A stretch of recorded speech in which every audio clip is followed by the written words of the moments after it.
서울 도심 한복판, 불빛이 반짝이는 고급 호텔 펜트하우스. 커다란 통유리 창가에 한 노신사가 조용히 앉아 있다. 그는 깊은 생각에 잠긴 듯 손에 들고 있는 낡은 시계를 천천히 쓰다듬고 있다. 강우진, 75. 수십 년 동안 호텔 사업을 키우며 재벌의 자리에 올랐지만 지금 그의 눈빛은 쓸쓸해 보인다. 손에 쥔 시계는 오랜 세월을 견뎌온 듯 낡아 있다. 금태가 둘러진 고급스러운 디자인이지만 가죽 밴드는 달아 해졌고 유리 표면에는 작은 흠집들이 가득하다. 하지만 시계 뒷면에 새겨진 글씨만은 여전히 또렷하다. 김순희, 영원히 함께. 우진은 손가락 끝으로 조심스럽게 각인을 어루만졌다. 그 작은 글씨를 바라보는 동안 가슴 한쪽이 저려왔다. 이 시계는 그의 전부. 한 사람을 잊지 못해 평생 간직해온 물건. 하지만 이제는 더 이상 쥐고 있을 이유가 없다고 생각했다. 긴 세월 동안 그는 그 사람을 찾아 헤맸고 결국 끝내 찾지 못했다. 이제 놓아줘야겠지. 나지막한 한숨과 함께 우진은 시계를 내려다봤다. 손끝이 떨리고 있었다. 창밖으로 시선을 돌리자 도심의 불빛들이 마치 별처럼 반짝이고 있었다. 그때 그의 눈길이 아래쪽 길거리에서 멈췄고 한 소녀가 사람들 사이를 오가며 꽃을 팔고 있었다. 작고 마른 몸에 낡은 옷을 걸친 아이는 지나가는 사람들에게 간절한 목소리로 외쳤다. 꽃 한 송이만 사주세요. 우리 할머니가 아파요. 가녀린 어깨를 웅크린 채 손에는 조그마한 꽃다발을 꼭 쥐고 있었다. 지나가는 사람들에게 간절한 눈빛을 보내지만 누구도 관심을 주지 않았다. 작은 입술이 파르르 떨리며 조용한 목소리가 흩어졌다. 제발 꽃 한 송이만 사주세요. 우리 할머니가 많이 아파요. 도와주세요. 거리에 울려 퍼지는 애절한 목소리. 그 순간 우진의 머릿속이 아득해졌다. 그는 소녀를 바라보다가 천천히 자리에서 일어났다. 손목에는 여전히 오래된 시계를 차고 있었다. 호텔 로비를 지나 거리로 나서자 차가운 바람이 뺨을 스쳤다. 그러나 우진은 개의치 않고 소녀에게 다가갔다. 작은 손과 낡은 옷의 소녀는 여전히 지나가는 사람들에게 꽃을 권하고 있었다. 그 눈빛 속에는 절박함과 희망이 교차하고 있었다. 우진은 조용히 소녀 앞에 멈춰섰다. 지갑에서 지폐를 꺼내 꽃을 사고 손목에 차고 있던 낡은 시계를 조용히 내밀었다. 이거 가져가렴. 팔면 돈이 될 거야. 소녀는 깜짝 놀라며 시계를 바라봤다. 반짝이는 금태, 오래된 가죽 밴드, 그리고 뒷면에 새겨진 글씨. 마치 무엇인가를 확인하려는 듯 손끝이 시계의 뒷면을 살며시 훑쳤다. 그러다 문득 고개를 들고 눈을 반짝이며 말했다. 이거 우리 할머니 것도 똑같은데요. 이 시계 뒤에 똑같은 글씨도 새겨 있어요. 그 순간 우진의 머릿속이 새하얘졌다. 숨이 멎은 듯 가슴은 철렁 내려앉았다. 주변의 소음이 사라지고 오직 소녀의 목소리만이 머릿속에서 맴돌았다. 이 시계 뒤에 똑같은 글씨도 새겨 있어요. 우진의 가슴은 덜컥 내려앉으며 심장이 세차게 뛰었다. 설마 이 시계를? 숨을 고르려 했지만 손끝이 많이 떨렸다. 손에 쥔 시계를 다시 한번 바라보았다. 손길이 닿을 때마다 50년 전 그날이 떠올랐다. 순이가 마지막으로 남긴 이 작은 흔적. 어떻게 이럴 수가? 승희가 살아있는 거야? 너무 놀란 나머지 눈앞이 아득해졌고 귓가에서 웅웅거리는 소리가 들리더니 갑자기 머리가 멍해지며 몸이 휘청거렸다. 그렇게 우진은 순간적으로 힘이 빠지며 의식이 흐려졌다. 얼마나 시간이 흘렀을까. 희미한 소음 속에서 정신을 차렸을 때 우진은 길거리에 쓰려져 있었다. 우진은 본능적으로 주위를 빠르게 둘러보았다. 그러나 그 소녀는 어디에도 없었다. 우진은 주위를 뛰어다니며 필사적으로 소녀를 찾았다. 하지만 어디에도 보이지 않았다. 이럴 수가. 그때 하나의 기억이 떠올랐다. 소녀가 마지막으로 한 말. 고맙습니다, 할아버지. 이 시계 잘 쓸게요. 할머니한테도 이야기 전해줄게요. 우진은 허공을 바라보다가 천천히 두 눈 고 감고 말했다. 순이가 살아있어. 급히 호텔로 돌아온 우진은 자신의 비서 도윤의 사무실을 찾았다. 도윤아. 우진의 낮고 단호한 목소리에 박도윤이 재빨리 다가왔다. 네, 회장님. 우진은 잠시 뜸을 들이더니 조용히 말했다. 순이 아직 살아있었어. 도윤은 눈을 동그랗게 뜨며 깜짝 놀랐다. 뭐라고요? 그동안 그렇게 찾아도 흔적조차 없었는데 어떻게 찾으셨습니까? 우진은 고개를 천천히 저었다. 찾은 게 아니야. 우연히 마주쳤어. 도윤은 믿기지 않는다는 표정으로 우진을 바라봤다. 길에서 꽃을 파는 아이가 있었어. 할머니가 아프다면서 꽃을 사달라고 하더군. 그래서 꽃을 샀지. 그때 시계를 건넸어. 팔아서 돈이라도 되라고. 그런데 그 아이가 시계를 보더니 우리 할머니 것도 똑같은데요? 라고 하더군. 도윤의 표정이 굳어졌다. 그럼 그 아이의 할머니가 설마 그래, 순희야. 우진의 목소리는 확신에 차 있었다. 도윤은 숨을 들이마시며 단호한 얼굴로 말했다. 알겠습니다. 당장 찾아보겠습니다. 아이를 찾으면 자연스럽게 순희 씨의 행방도 알 수 있을 겁니다. 우진은 도윤을 바라보며 고개를 끄덕였다. 한 달이 걸리든 1년이 걸리든 이번엔 무슨 일이 있어도 찾아야 한다. 반드시. 알겠습니다. 회장님, 전력을 다하겠습니다. 도윤이 빠르게 나가자 우진은 다시 창밖을 바라보았다. 그날 본 아이의 작은 손, 그리고 순이의 흔적. 50년을 찾아 헤맸던 사람, 이제야 다시 만날 수 있을까? 때는 1960년대 서울. 고즈넉한 한옥 기와가 줄지어 선 서울의 부총거리. 높은 대문과 돌담이 늘어선 저택들 사이로 햇살이 부드럽게 내려앉고 있었다. 그 중에서도 단연 눈에 띄는 대저택이 하나 있었다. 대문을 지나 정원을 거쳐 들어서면 고풍스러운 가구로 꾸며진 응접실과 서재, 넓은 거실과 장식장이 가득한 화려한 공간이 한눈에 펼쳐졌다. 이곳은 강우진의 집이었다. 서울에서도 손꼽히는 재력가 집안에서 태어난 그는 어릴 때부터 부족한 것 하나 없이 자라왔다. 고급 승용차가 마당을 드나들었고 집 안 곳곳에는 값비싼 서양식 가구들이 놓여 있었다. 무엇이든 원하는 것을 가질 수 있는 환경이었다. 그러나 그런 풍요로움 속에서도 우진의 세계는 유리벽에 둘러싸여 있었다. 부모님의 기대 속에서 완벽한 후계자로 자라야 했고 철저하게 관리된 교육을 받았다. 그러나 그런 그에게도 어린 시절 마음속에 깊이 자리한 한 사람이 있었다. 바로 김순희.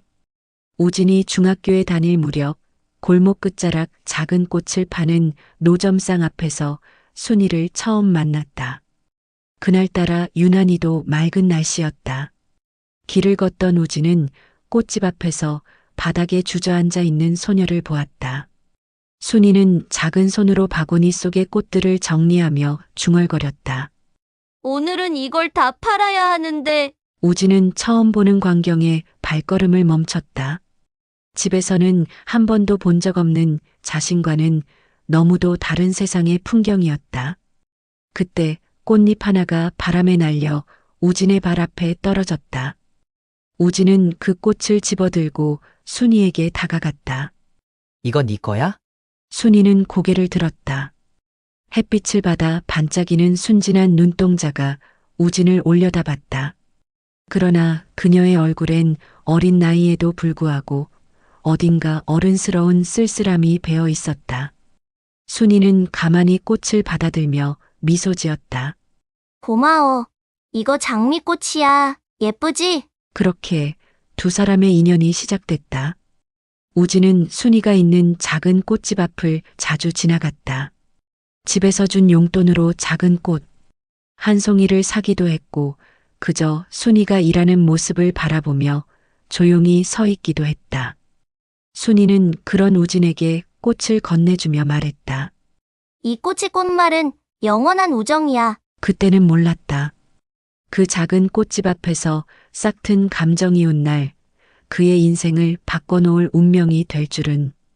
그렇게 시간이 흘러 우진이 유학을 떠난 시간 동안 순이는 여전히 작은 꽃집을 지키고 있었다. 매일 새벽 꽃시장에서 싱싱한 꽃을 들여오고 정성스레 손질하며 하루하루를 버텼다. 유학을 가기 전 우진은 순이에게 약속했다. 순이야, 나 꼭 돌아올게. 돌아와서 우리 그때 다시 얘기하자. 그 말이 어떤 의미인지 순이도 알고 있었다. 우진이 떠난 뒤에도 그는 변함없이 편지를 보내왔다. 낯선 땅에서 적응하느라 바쁘다는 이야기, 새벽 수업이 힘들다는 푸념, 가끔은 그곳에서 본 예쁜 풍경들을 그림으로 그려보내기도 했다. 순이는 매일 그 편지를 기다리며 우진이 없는 서울에서 조용히 시간을 보냈다. 꽃집은 여전히 힘들었지만 우진이 돌아온다는 희망이 그녀를 버티게 해줬다. 그리고 몇 년 후 우진이 돌아왔다. 순이가 꽃을 정리하던 어느 늦은 오후 익숙한 발걸음 소리가 들렸다. 창가 너머에서 한 남자가 서성였다. 어쩐지 익숙한 실루엣. 그녀가 고개를 들자 환한 미소와 함께 우진이 서 있었다. 순이야, 나왔어. 그 순간 순이의 눈가가 촉촉해졌다. 몇 년 동안 단 한순간도 잊지 못한 그 사람이 그녀 앞에 서 있었다.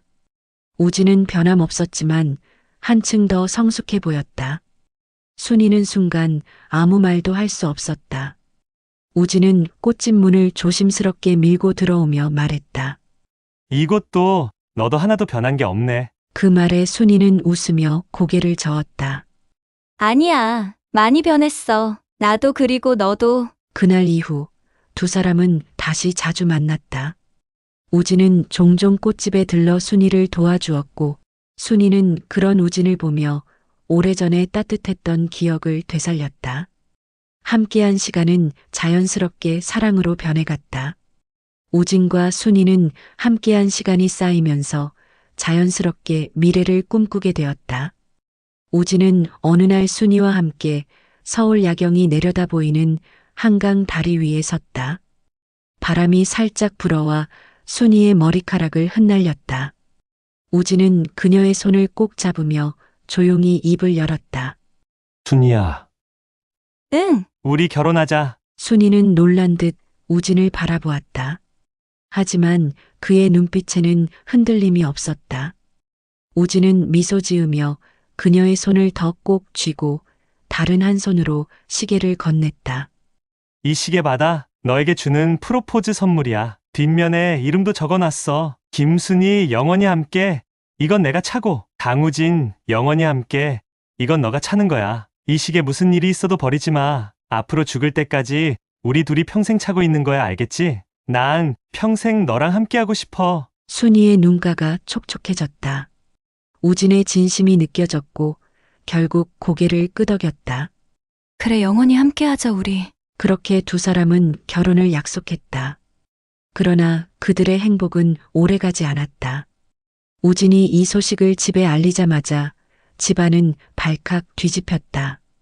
그날 밤 우진은 거실에서 아버지와 마주 앉아 있었다. 아버지는 싸늘한 표정으로 술잔을 내려놓으며 낮게 말했다. 내가 감히 그런 가난한 집안 여자랑 결혼하겠다고? 우진은 당황하지 않고 차분하게 대답했다. 아버지, 순이는 착하고 성실한 사람입니다. 돈이 아니라 마음이 중요하지 않나요? 그러나 아버지의 표정은 더 굳어졌다. 돈이 아니라 마음? 내가 지금 그런 한가한 소리를 할 때냐? 넌 우리 가문을 이어가야 할 사람이야. 감히 그런 처지의 여자랑 결혼해서 이 집안을 망칠 생각이냐? 우진은 주먹을 꽉 쥐었다. 전 순이와 함께하고 싶습니다. 평생을 함께하고 싶어요. 그러나 아버지는 냉정하게 웃으며 고개를 저었다.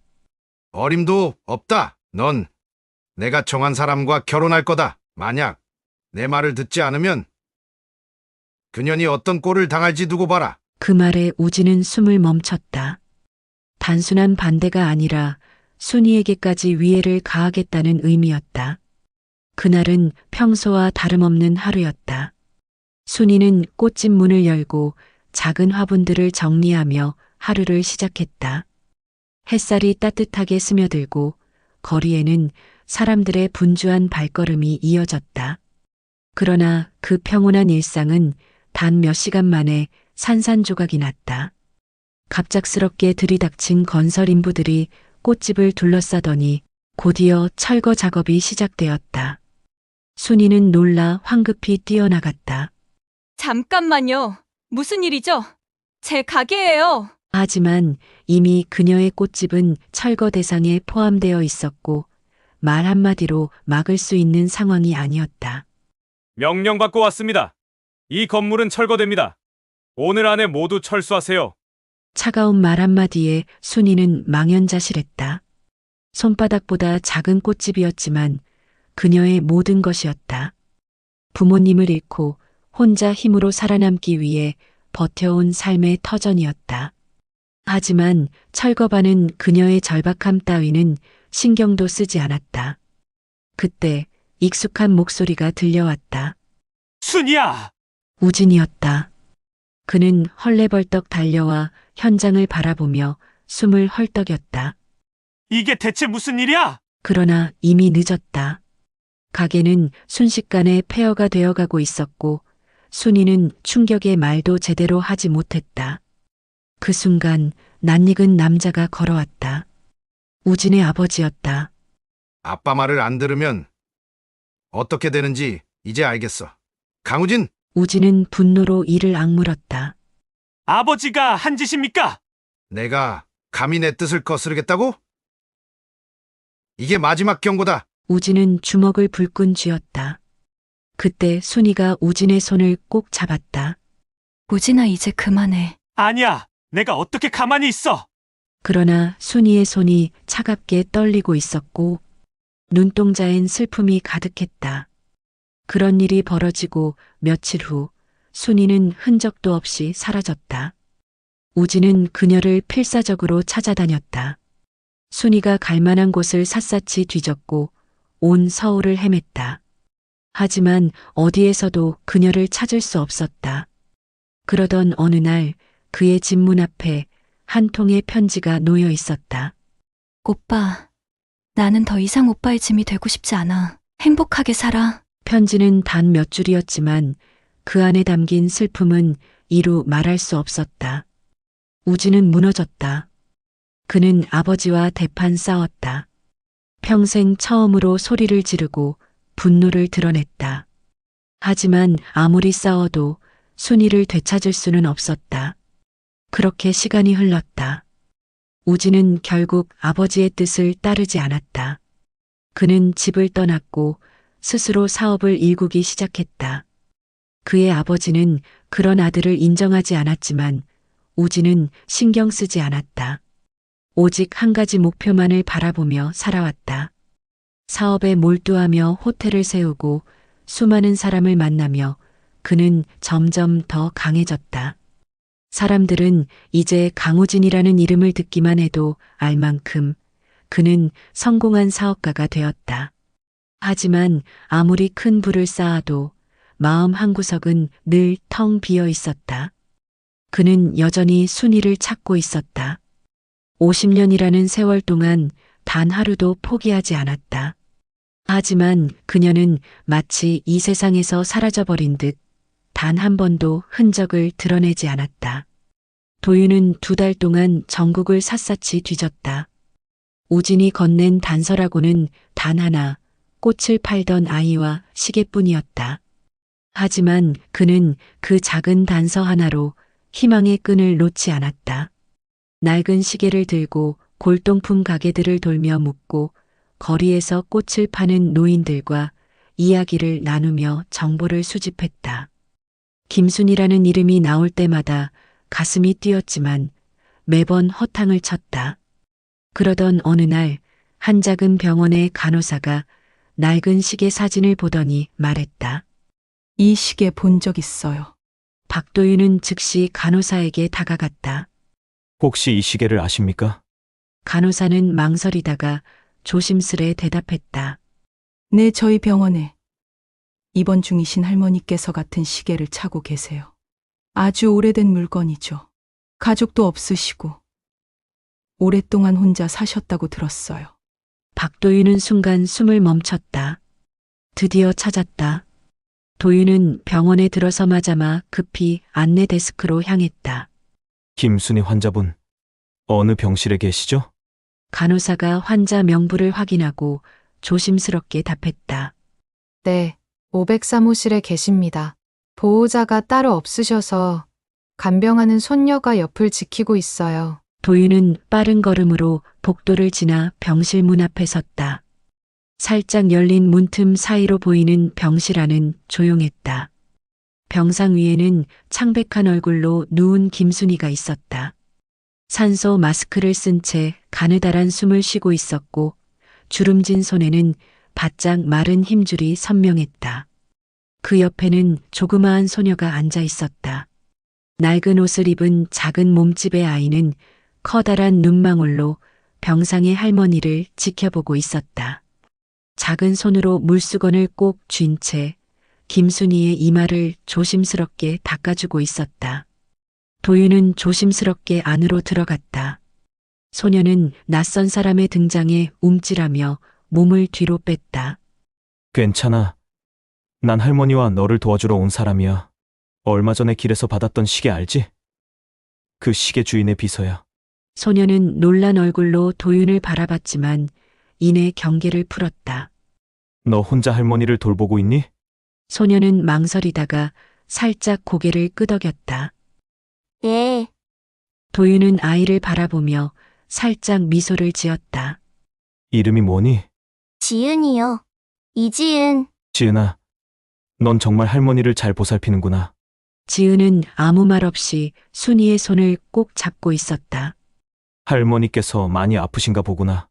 지은은 고개를 끄덕이며 힘없이 대답했다. 네, 많이 아파요. 병원에서 치료받으려면 돈이 많이 든다고 했는데 제가 아무리 나가서 꽃을 팔아도 그 돈으로 할머니 병원비를 만들 수가 없어서 슬퍼요. 도윤은 순간 목이 메었다. 한 달 동안 온갖 발품을 팔며 찾아 헤맨 순이. 그리고 그 곁을 지키고 있는 이 작은 아이. 도윤은 조심스럽게 순이를 내려다보았다. 할머니께서는 언제부터 편찮으셨어? 몇 달 전부터 많이 아프셨어요. 계속 괜찮다고 병원 안 가도 된다고 하셨는데 결국 쓰러지셔서 병원에 오게 됐어요. 소녀는 할머니의 손을 꼭 잡고 간절한 눈빛으로 바라보았다. 도윤은 그 모습을 보고 가슴이 찢어졌다. 할머니는 꼭 나을 거야. 그렇지? 도윤은 지은의 머리를 조심스레 쓰다듬으며 부드러운 목소리로 대답했다. 그래. 꼭 나으실 거야. 그리고 할머니를 돕고 싶은 사람이 있어. 정말 멋지고 대단하신 분이지. 그러니까 걱정 마. 지은은 고개를 갸웃하며 박도윤을 바라보았다. 누구요? 도윤은 살짝 미소를 지으며 조용히 답했다. 곧 만나게 될 거야. 도윤은 병실에서 나오자마자 깊은 숨을 내쉬었다. 순이의 상태는 생각보다 훨씬 심각했다. 그녀는 너무 오랜 세월을 힘겹게 버텨온 듯 보였다. 그리고 그 곁을 지키고 있는 어린 소녀, 지은. 그 작은 어깨 위에 짊어진 삶의 무게가 고스란히 전해져 가슴이 먹먹해졌다.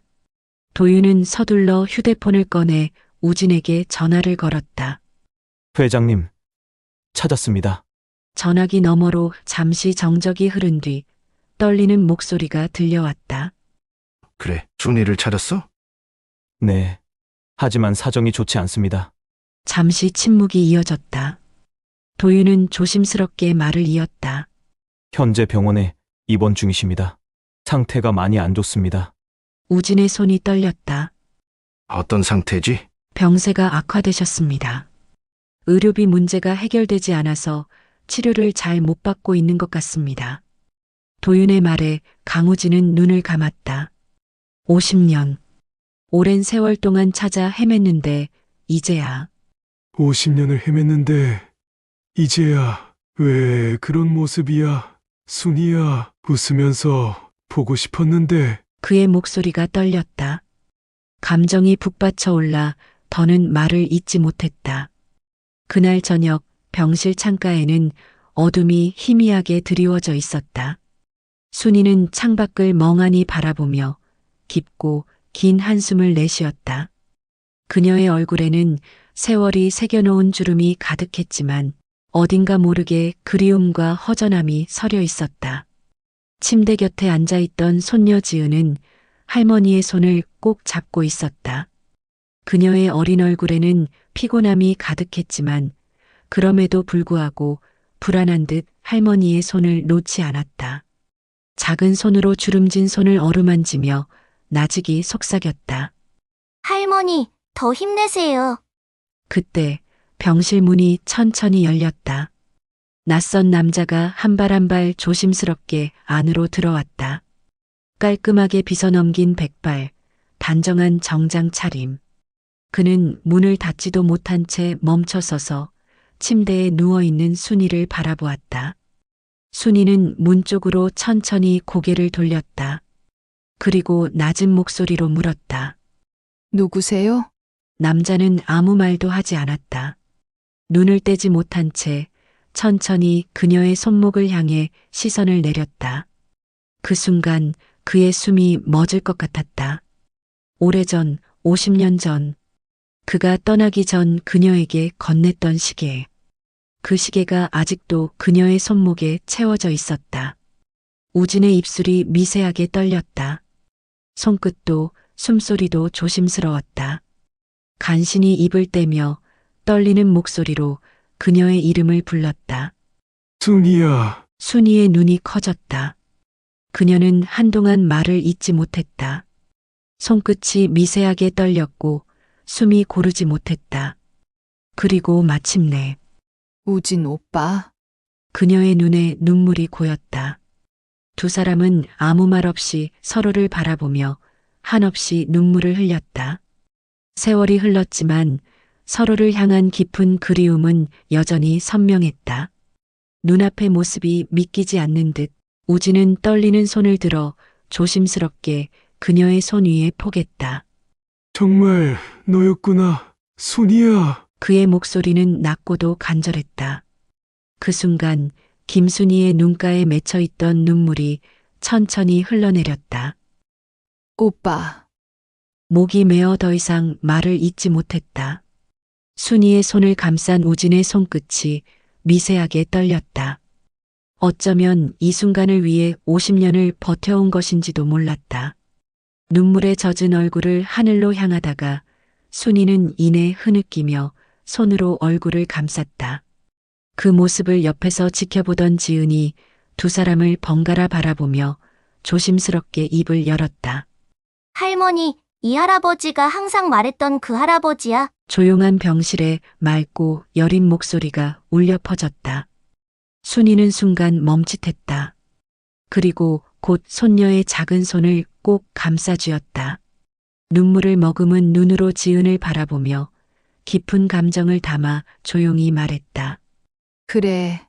내가 가장 사랑했던 사람이란다. 그녀의 손끝이 손녀의 볼을 부드럽게 어루만졌다. 그 순간 우진은 소녀를 바라보며 말했다.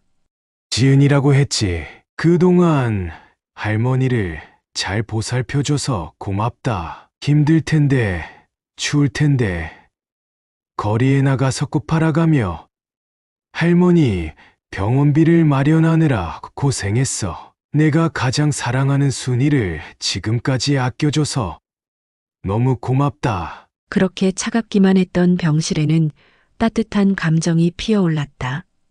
그렇게 잠깐의 시간이 흐른 뒤 우진은 곧바로 자리에서 일어나 도윤을 향해 단호한 목소리로 말했다.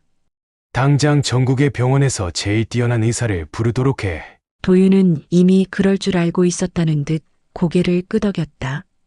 회장님, 이미 최고의 전문의를 섭외해 놓았습니다. 곧 도착할 겁니다. 잠시 후 병실 문이 열리고 백발의 권위 있는 전문의가 들어섰다. 그는 우진과 짧게 눈을 마주친 뒤 곧바로 순이의 상태를 살폈다. 환자분 상태는 많이 악화되었지만 충분히 치료가 가능합니다. 다만 장기적인 관리와 정성이 필요합니다. 우진은 지체 없이 대답했다. 돈이 얼마가 들든 어떤 방법이든 써서 꼭 낫게 해주시시오. 그의 목소리엔 단호함과 간절함이 동시에 서려 있었다. 옆에서 조용히 듣고 있던 순이가 약하게 웃으며 말했다. 나 이제 괜찮아요. 이렇게 다시 만나게 된 것만으로도 충분한 걸. 그러나 우진은 그녀의 손을 꼭 잡으며 고개를 저었다. 아니, 난 널 위해서라면 뭐든 할 거야. 이번엔 절대 널 잃지 않아. 그 순간 지은이 눈을 반짝이며 우진을 올려다보았다. 할아버지가 우리 할머니를 치료해 주는 거예요? 우진은 미소를 지으며 지은의 머리를 살짝 쓰다듬었다.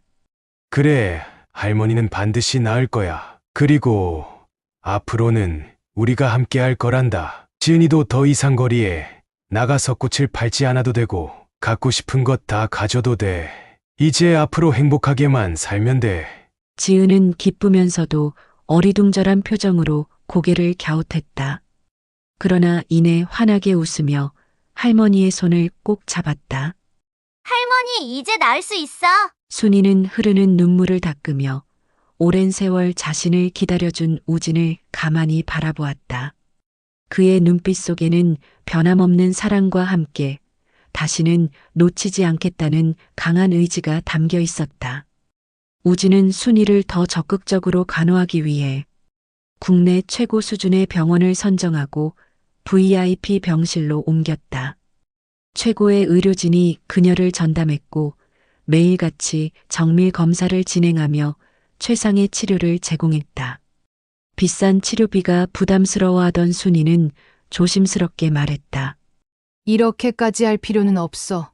내가 이런 호사를 누릴 자격이 있을까? 그러나 우진은 단호하게 손을 저었다. 자격이라니, 넌 충분히 그럴 자격이 있어. 오히려 이제라도 해줄 수 있어서 다행이라고 생각해. 그러니까 아무 걱정 말고 치료에만 집중해. 그는 순이가 편히 쉴 수 있도록 간병인까지 따로 고용했고 심리적으로도 안정될 수 있도록 꽃과 따뜻한 조명으로 병실을 꾸몄다. 그렇게 몇 주가 지나고 순이의 안색은 점차 밝아졌다. 처음 입원했을 때만 해도 창백했던 얼굴에 혈색이 돌기 시작했고 숨소리도 한결 편안해졌다. 지은이는 매일같이 병실에 와서 할머니를 챙겼고 우진도 바쁜 일정 속에서도 하루도 빠짐없이 병문안을 왔다. 어느 날 담당 의사가 차트를 살피며 미소를 지었다. 환자분 상태가 많이 좋아졌습니다. 계속해서 치료를 받으면 완전히 회복하실 수 있을 겁니다. 그 말을 들은 우진은 안도하며 순이의 손을 꼭 잡았다. 이제 괜찮아. 넌 반드시 나을 거야. 그리고 남은 인생 더 이상 혼자 두지 않을 거야. 순이는 감격스러운 눈빛으로 우진을 바라보았다. 50년의 세월이 흘렀지만 그는 여전히 자신을 지켜주는 사람이었다. 그렇게 시간이 흘러 순이의 건강이 완전히 회복되어 퇴원을 하게 됐다. 퇴원하는 날 병원의 출입문이 활짝 열리며 순이가 한 걸음 내디뎠다. 그녀의 옆에는 우진이 든든하게 서 있었고 지은이는 활짝 웃으며 할머니의 손을 꼭 잡고 있었다. 차가 병원을 출발하자 창밖으로 스쳐가는 풍경이 점점 변해갔다. 서울의 빽빽한 빌딩 숲을 지나고 넓은 들판과 한적한 도로를 따라 달려갔다. 우리 어디로 가는 거야? 순이가 창밖을 바라보며 조심스럽게 물었다. 우진은 부드러운 미소를 지으며 답했다. 네가 마음 편히 쉴 수 있는 곳, 그리고 지은이랑 함께 행복하게 살 곳이야. 한참을 달린 끝에 차는 드넓은 바다가 내려다 보이는 언덕 위에서 멈췄다.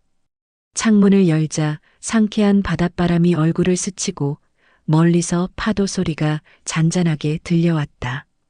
순이는 차에서 내려 눈앞에 펼쳐진 광경을 바라보았다. 아름다운 정원이 있는 넓은 집, 그리고 그 뒤로 끝없이 펼쳐진 푸른 바다. 놀란 듯 말을 잇지 못하는 그녀를 향해 우진이 따뜻한 목소리로 말했다. 이제 우리 셋이 함께 지낼 집이야. 지은이도 더 이상 좁은 집에서 살 필요 없어. 할머니랑 같이 이곳에서 뛰어놀고 바다도 보고 마음껏 행복해야지. 지은이는 두 팔을 활짝 벌리며 소리쳤다. 와, 우리 이제 여기서 사는 거예요? 할아버지 최고! 그제야 순이의 눈가에 뜨거운 눈물이 맺혔다. 그녀는 떨리는 손으로 우진의 손을 잡았다. 고마워, 정말. 너무 고마워. 그날 이후 세 사람은 마치 오래전부터 함께였던 가족처럼 하루하루를 함께했다. 아침이면 순이는 바닷바람이 살랑이는 마당에서 지은이의 머리를 빗겨주었고 우진은 정성껏 내린 커피를 두 사람에게 건넸다. 할머니, 오늘도 꽃을 보러 갈까요? 지은이가 작은 손으로 순이의 팔을 꼭 붙잡고 물었다. 순이는 따뜻한 눈길로 손녀를 바라보며 고개를 끄덕였다. 그래, 우리 꽃을 보러 가자. 세 사람은 바닷가로 나란히 걸어나갔다. 순이는 바닷가 근처의 작은 정원에 직접 꽃을 가꾸기 시작했다. 언젠가 다시 꽃을 팔겠다는 소녀의 꿈을 들었을 때 그녀는 오랜 세월 잊고 지냈던 꽃에 대한 애정을 되찾은 듯했다. 할머니, 나중에 크면 할머니처럼 꽃집을 하고 싶어요. 지은이는 순이가 가꾼 꽃밭을 보며 해맑게 웃었다. 그 말을 들은 우진은 살며시 순이의 어깨를 감싸며 말했다. 우리 순이가 다시 꽃을 만지고 있네. 순이는 우진을 바라보며 오래전 젊은 시절 꽃집에서 환하게 웃던 자신을 떠올렸다. 그 시절 모든 것이 무너져 내렸던 꽃집. 그러나 이제는 새로운 시작을 할 수 있었다. 이제야 모든 게 제자리로 돌아온 것 같아. 그녀는 손에 묻은 흙을 털어내며 조용히 중얼거렸다. 저녁이면 세 사람은 함께 식탁에 둘러앉아 따뜻한 밥을 나눴다. 밥상 위에는 순이가 정성껏 만든 반찬이 놓였고 지은이는 작은 손으로 밥을 떠먹으며 웃었다. 할머니, 할아버지, 우리 영원히 같이 살아요. 순간 우진과 순이는 서로를 바라보며 눈가를 붉혔다. 너무나도 당연했어야 할 순간이었지만 두 사람은 평생을 돌아서야만 이 행복을 다시 찾을 수 있었다. 우진은 지은이의 작은 손을 조심스럽게 감싸주며 말했다. 그래, 이제 우리는 영원히 함께야. 순이도 조용히 고개를 끄덕였다. 50년을 돌아 이제야 다시 찾은 따뜻한 손길. 창밖으로 붉게 물든 노을이 바다 위에 드리워졌다. 그리고 그날 밤 우진은 오랜 세월 품고 있던 시계를 조용히 서랍 속에 넣었다. 더 이상 과거에 얽매일 필요가 없었다. 그의 시간은 이제야 비로소 다시 흐르기 시작했다. 여러분, 오늘의 이야기는 어떠셨나요? 우진 할아버지와 순이 할머니, 그리고 지은이에게 앞으로 따뜻함이 가득했으면 합니다. 지은이에게 해주고 싶은 말이 있다면, 오늘의 이야기를 듣고 떠오르는 생각이 있다면 댓글로 남겨주세요. 그럼 구름 같은 이야기는 다음에 더 감동적인 이야기로 찾아오겠습니다.